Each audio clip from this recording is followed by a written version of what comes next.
नमस्कार, आप देख रहे हैं इंडिया डेली लाइव और आपके साथ मैं हूं प्रिया खरे। और आइए अब खबरों की ओर रुख करते हैं। यूपीए सरकार के तहत शुरू की गई ग्रामीण रोजगार गारंटी योजना मनरेगा को बदलकर वीबीजी रामजी एक्ट लागू किया गया है, जिसे राष्ट्रपति की मंजूरी मिल चुकी है।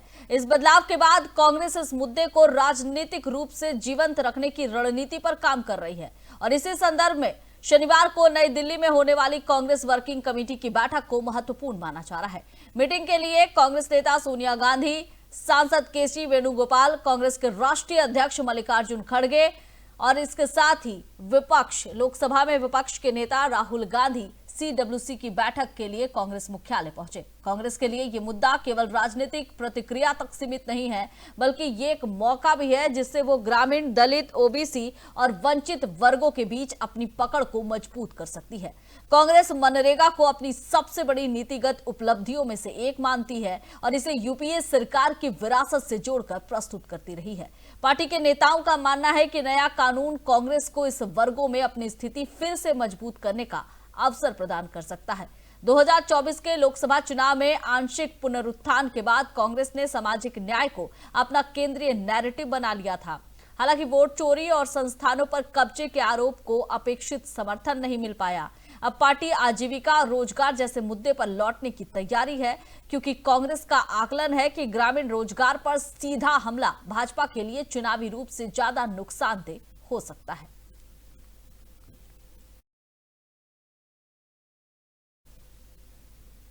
और दिल्ली की मुख्यमंत्री रेखा गुप्ता ने कल रात कश्मीरी गेट स्थित स्थायी नाइट शेल्टर का अचानक निरीक्षण किया। इस दौरान उन्होंने वहां रह रहे लोगों से मुलाकात कर उनकी समस्याएं जानी।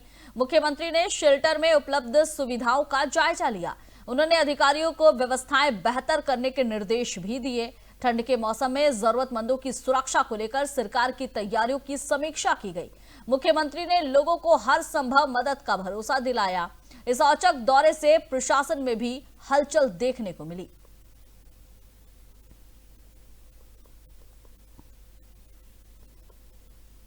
और अल्पसंख्यकों पर हो रहे कथित अत्याचार के विरोध में सिलीगुड़ी में मशाल जुलूस निकाला गया। बांग्लादेश में जिस तरह से स्थिति हुई उसके बाद देश भर में यह विरोध देखने को मिला। ये जुलूस शहर के प्रमुख मार्ग से होते हुए निकाला गया, जिसमें बड़ी संख्या में पार्टी कार्यकर्ता और समर्थक शामिल हुए। मशाल जुलूस के दौरान कार्यकर्ताओं ने बांग्लादेश सरकार के खिलाफ नारेबाजी की और वहां अल्पसंख्यक समुदाय की सुरक्षा सुनिश्चित करने की मांग की। बीजेपी नेताओं का कहना है कि बांग्लादेश में लगातार अल्पसंख्यकों को निशाना बनाया जा रहा है, जिसे अंतर्राष्ट्रीय स्तर पर गंभीरता से लिया जाना चाहिए। इस मौके पर बीजेपी नेताओं ने केंद्र सरकार से अपील की कि वो इस मुद्दे को अंतर्राष्ट्रीय मंच पर उठाए और पीड़ित अल्पसंख्यकों के अधिकारों की रक्षा के लिए ठोस कदम उठाए। मशाल जुलूस शांतिपूर्ण रहा और किसी भी तरह की अप्रिय घटना की सूचना नहीं मिली।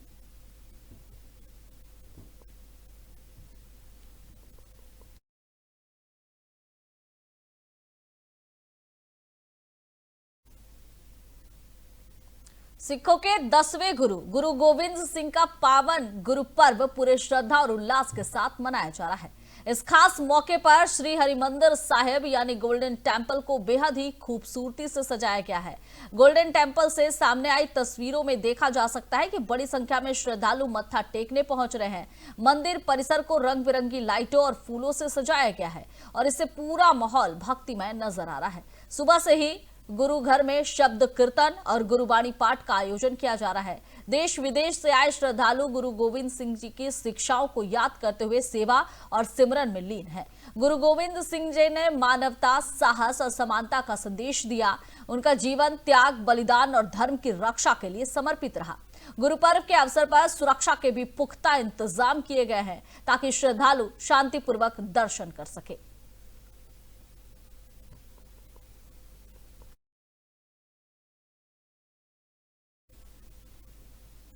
और दिल्ली के चांदनी चौक से बड़ी खबर है, जहां 26 दिसंबर की रात भीषण आग लगने की घटना हुई। यह आग कचौर रहमान इलाके में स्थित एक कपड़े के शोरूम में लगी है, जो बैंक ऑफ बड़ौदा और टाउन हॉल के पास है। और इसके साथ ही दिल्ली फायर सर्विस को भी आग की सूचना दी गई। रात करीबन 10:40 से 11 बजे के बीच सूचना मिली। मौके पर आग बुझाने के लिए दमकल की 5 से 9 गाड़ियां तैनात की गई। तंग गलियों के कारण दमकल कर्मियों को राहत कार्य में काफी मशक्कत करनी पड़ी। प्राथमिक जानकारी के अनुसार आग लगने की वजह एक शादी समारोह के दौरान हुई आतिशबाजी की चिंगारी मानी जा रही है। इस हादसे में लाखों रुपए का सामान जलकर राख हो गया। हालांकि राहत की बात यह रही कि किसी के हताहत होने की खबर नहीं है।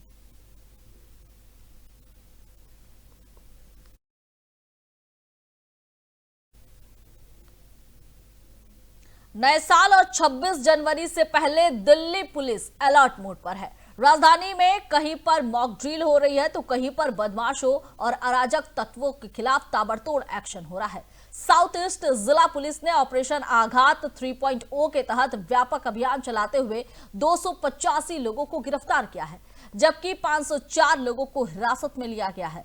दिल्ली पुलिस ने अपराध पर कड़ा प्रहार करते हुए ऑपरेशन आघात 3.0 के तहत 285 आरोपियों को गिरफ्तार किया, 504 लोगों को हिरासत में लिया। इसके अलावा साउथ ईस्ट पुलिस ने 10 संपत्ति और अपराधियों और 5 ऑटो लिफ्टरों को गिरफ्तार किया है। इनके पास से 12,258 क्वार्टर अवैध शराब भी बरामद हुई है। पुलिस ने आरोपियों के पास से 6.01 किलोग्राम गांजा जब्त किया है, जबकि जुआरियों के पास से 2,30,990 रुपए नगद बरामद किए हैं। पुलिस की इस कार्रवाई में 310 मोबाइल फोन, 231 दोपहिया वाहन और एक 4 पहिया वाहन जब्त किया गया है।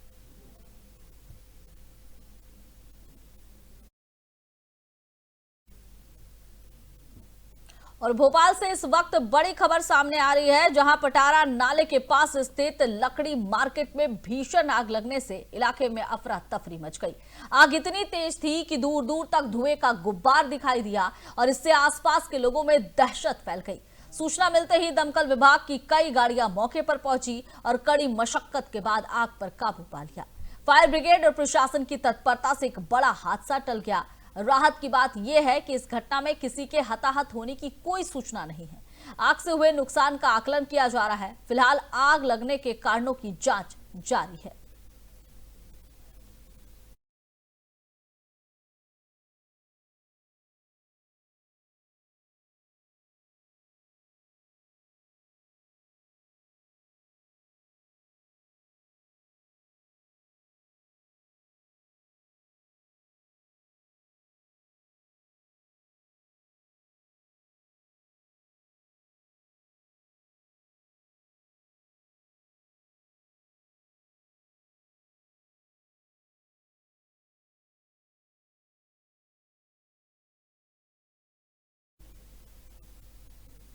और श्रीनगर में आज सुबह कोहरे की हल्की चादर देखने को मिली, जिसमें मौसम और भी सर्द हो गया। कश्मीर घाटी में ठंड का कहर जारी है और इससे जनजीवन भी प्रभावित हो रहा है। तापमान में लगातार गिरावट दर्ज की जा रही है। कोहरे की वजह से दृश्यता कुछ हद तक कम हो गई है। डल झील से तस्वीर सामने आई है, जहां ठंड और सर्द मौसम का असर साफ नजर आ रहा है। झील के आसपास हल्की धुंध छाई हुई है। मौसम विभाग के अनुसार आने वाले दिनों में ठंड और भी बढ़ सकती है।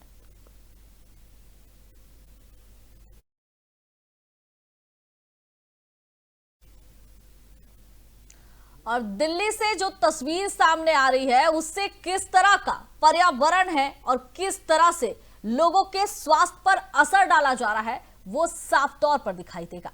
दिल्ली की ये अलग अलग जगहों की तस्वीर है। आनंद विहार, आईटीओ, अक्षरधाम, धौला कुआं की ये तस्वीर आपको दिखा रहे हैं, जहां पर स्मॉग की मोटी परत छाई हुई है। आनंद विहार इलाके में वायु गुणवत्ता बेहद ही गंभीर श्रेणी में बनी हुई है। सीपीसीबी के अनुसार AQI 410 दर्ज किया गया है। आईटीओ क्षेत्र में भी हालात चिंताजनक है। यहाँ AQI 379 के साथ हवा बहुत ही खराब श्रेणी में बनी हुई है। अक्षरधाम इलाके के आसपास भी स्मॉग का असर साफ दिखाई दे रहा है। यहाँ AQI 410 दर्ज किया गया है। और अगर धौला कुआं के बात की जाए तो यहाँ AQI 252 रिकॉर्ड किया गया है, जिसे खराब कैटेगरी में रखा गया है।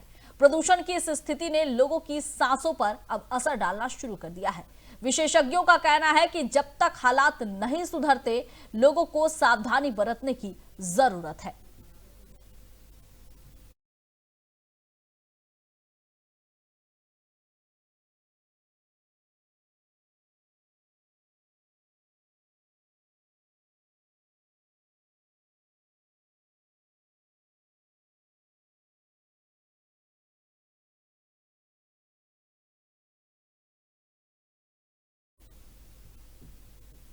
और पटना से एक बड़ी खबर सामने आ रही है, जहां मुख्यमंत्री नीतीश कुमार के काफिले पर शामिल एक स्कॉर्पियो गाड़ी ने ड्यूटी पर तैनात ट्रैफिक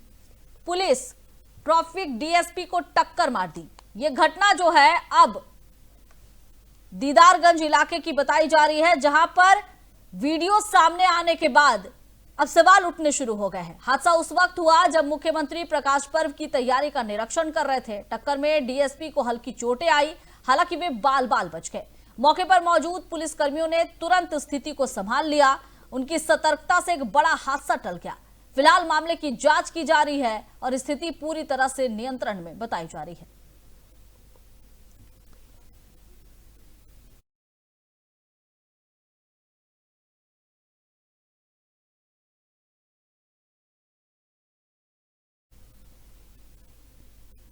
जीवन में अक्सर हम कई मुश्किलों का और चुनौतियों का सामना करते हैं। काम, परिवार, नौकरी या सामाजिक जिम्मेदारियों के बीच इंसान कई बार उलझन में पड़ जाता है। ऐसे समय में श्री राधा भक्त प्रेमानंद महाराज अपने आश्रम में आए दिन भक्तों को मार्गदर्शन देते हैं। वो न सिर्फ भक्तों के सवालों का जवाब देते हैं, बल्कि उन्हें जीवन की कठिनाइयों से पार कैसे पाना है, इसके भी उपाय बताते हैं। और यही वजह है कि उनके आश्रम में हमेशा भक्तों का तांता लगा रहता है। आखिर क्यों लोग प्रेमानंद महाराज को इतना पसंद करते हैं, देखिए रिपोर्ट।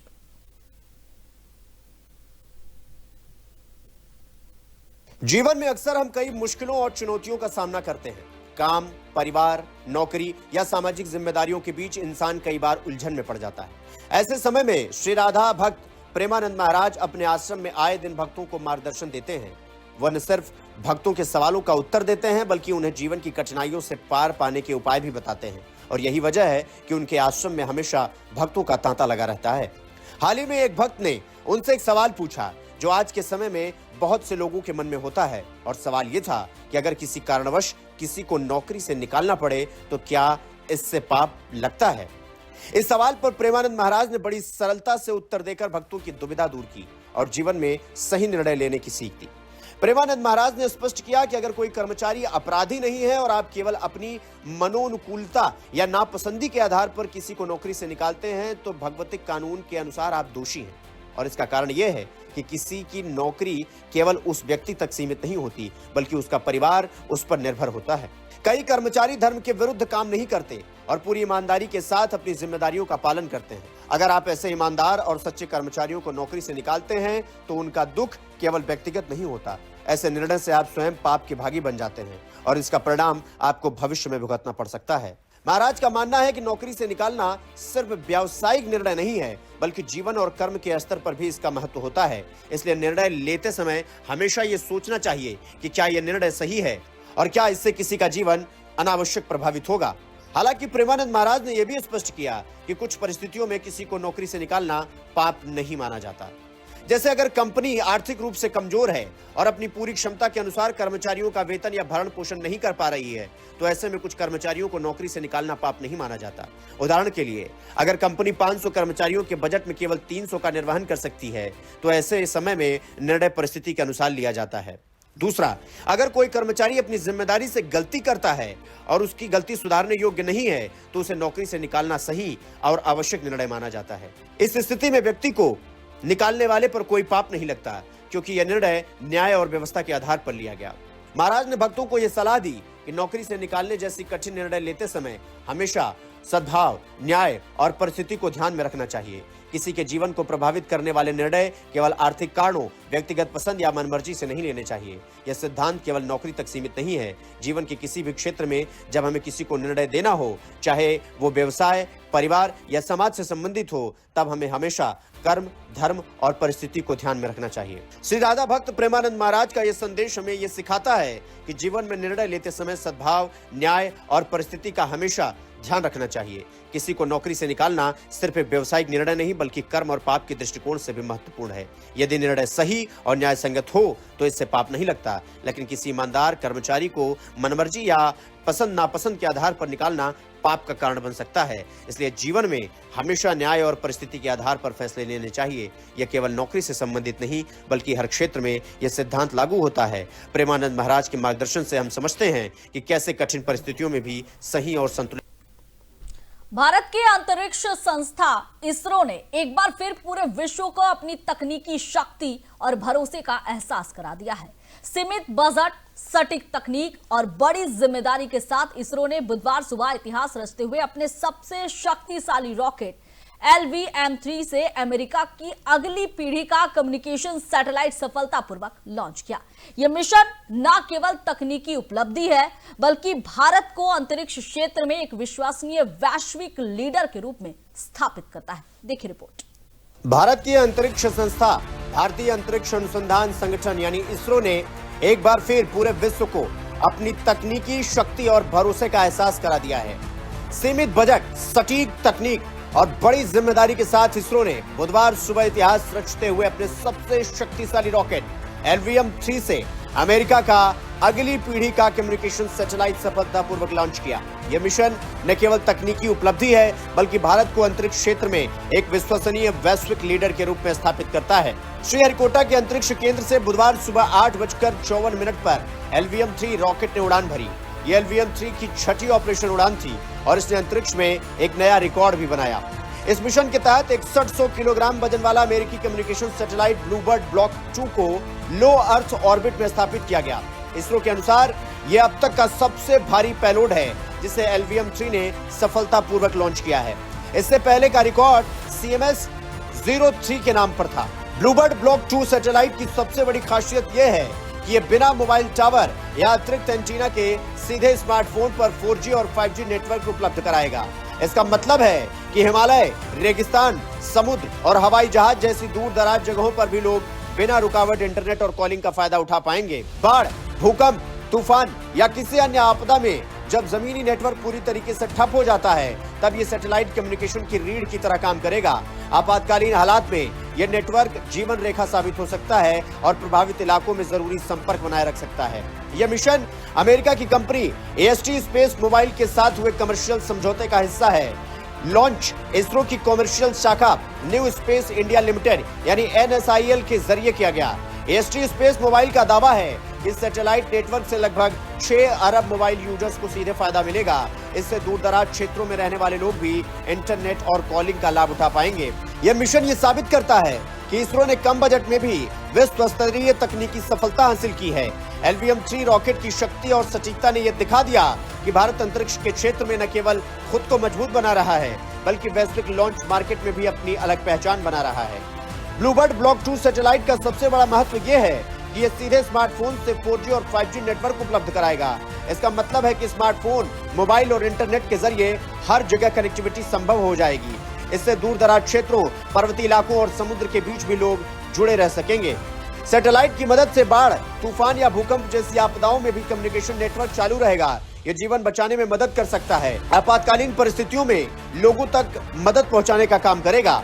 इसरो की यह उपलब्धि भारत को अंतर्राष्ट्रीय स्तर पर विश्वसनीय और सक्षम देश के रूप में स्थापित करती है। इससे यह साबित होता है कि भारत भारी पेलोड और महत्वपूर्ण अंतरिक्ष मिशनों को सफलतापूर्वक लॉन्च कर सकता है। इसरो की यह सफलता सिर्फ तकनीकी उपलब्धि नहीं, बल्कि भारत की अंतरिक्ष ताकत और आत्मनिर्भरता का प्रतीक भी है। LVM-3 रॉकेट और ब्लूबर्ड ब्लॉक 2 सैटेलाइट ने यह दिखा दिया कि भारत अंतरिक्ष के क्षेत्र में लगातार नई ऊंचाइयों को छू रहा है। इससे न केवल दूरदराज क्षेत्रों में कनेक्टिविटी बढ़ेगी, बल्कि वैश्विक अंतरिक्ष बाजार में भारत की भूमिका भी मजबूत होगी। इस मिशन ने भारत को अंतरिक्ष क्षेत्र में विश्वसनीय और सक्षम देश के रूप। फिलहाल इस बुलेटिन में बस उतना ही। आप देखते रहिए इंडिया डेली लाइव। नमस्कार।